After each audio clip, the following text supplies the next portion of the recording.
Hey, so I am taking 3 AP classes my senior year of high school, um, and I've gotten a lot of questions about that. And I kind of wanted to do like a video talking about, um, like just answering some of those like questions that I get from a lot of people about AP classes and honors classes in high school. Um, and like trying to clear up some misconceptions and stuff. So here you go. Basically, AP classes give you the chance to get college credit. Um, you aren't necessarily guaranteed that you're going to get credit for college because, it depends on what your score is when you take the AP exam. It depends on what school you go to, if you go out of state, because some places just straight up won't accept that as a college credit and you'll still end up having to take the class.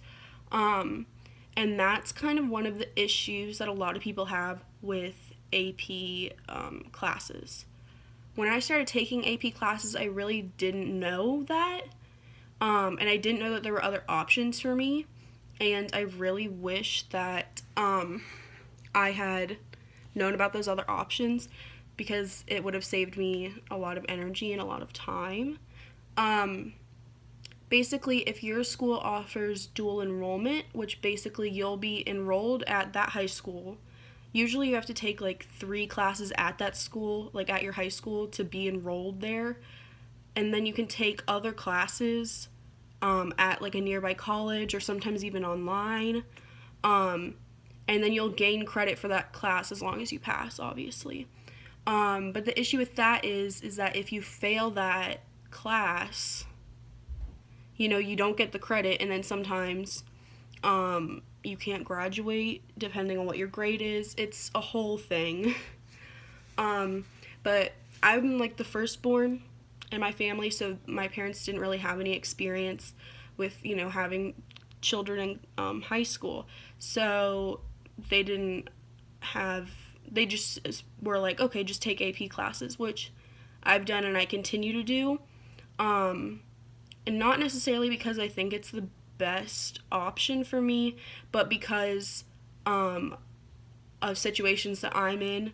I didn't get to take my SAT until like this summer, which was super frustrating and kept me from being able to do dual enrollment.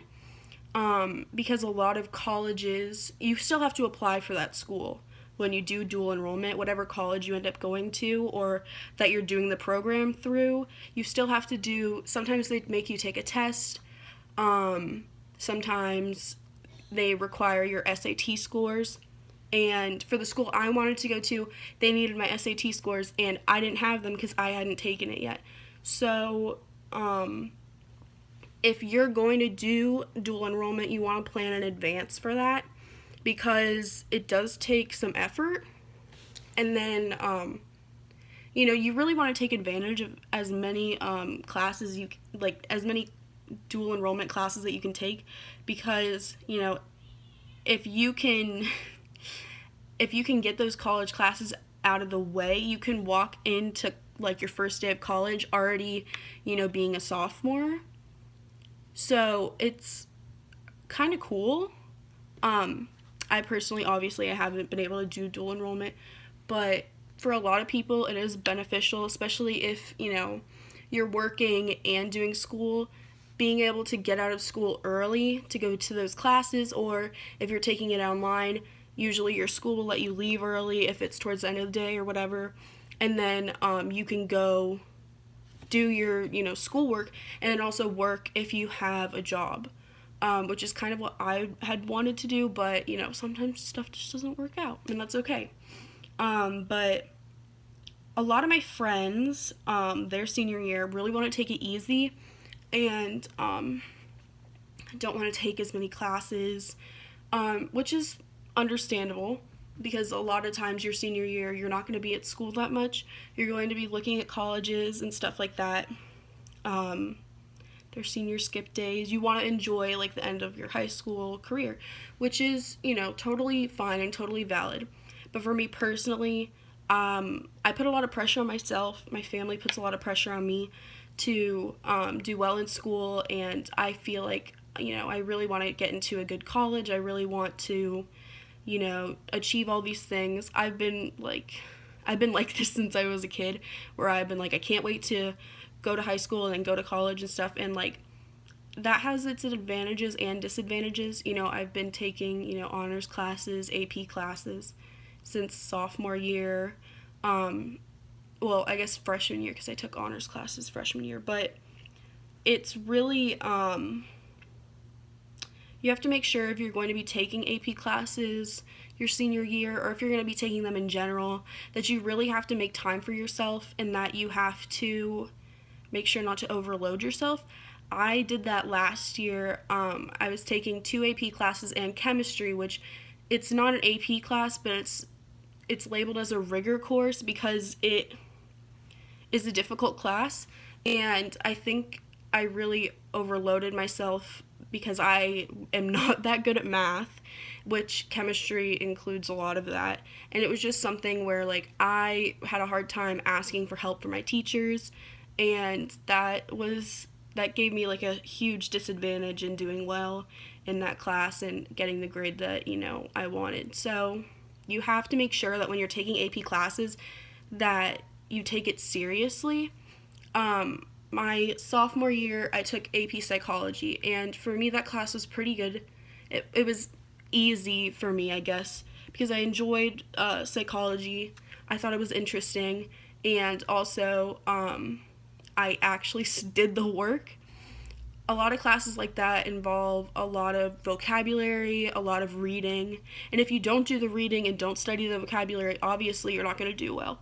And for me, for so long, I didn't really have like study habits. I listened in class, and that's how I learned, which is okay. But at the end of the day, for AP classes, you really have. I mean, a lot of people say this, but you actually have to study.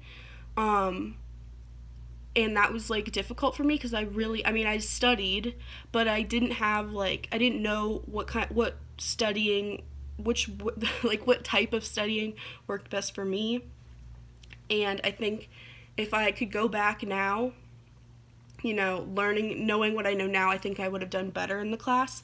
Um, but yeah, so when you take an AP class, you have to set aside time to study for that class while also doing well in your other classes. So it's like a balance, You have to make sure that you're not, you have to make sure that you're having a good time and enjoying your high school career, but also make sure that you're taking your classes seriously because, in the end, if you don't have a certain amount of credits, you won't be able to graduate, and you can end up having to do summer school or taking classes over again, which can be really frustrating and inconvenient. Um, I personally haven't had to do that, but I know a lot of people have, and it's not fun.